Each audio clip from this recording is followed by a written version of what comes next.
आज बीणाछाड़ी उच्च विद्यालय रौप्य जयंती अवसर में आपण सर्वप्रथम प्रेमांजलि दे स्वागत जनावु।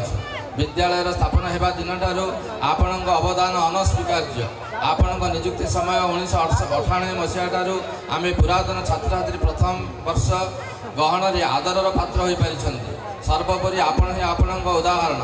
तुम भली जड़े सदाचारी सहिष्णु निरहंकारी परोपकारी व्यक्तित्व को नहीं आज समस्ते भावप्रवण। आम पढ़ा समय अनेक कथा मन पड़े। विद्यालय नुआ आमे माने नुआ तथापि विद्यालय परिवेश आमको एभली डोर में बांधि रखी जे आज आम भाव विभोल। आज शुभावसर में आपण दीर्घ निरामय जीवन कामना सह आपण चलापथ कुसुमित हो प्रभु श्री परमेश्वर निकट में आम एति प्रार्थना। आपण श्रद्धेय प्रथम वर्ष विद्यार्थीगण बीणाछाड़ी उच्च विद्यालय माणिक्यपुर।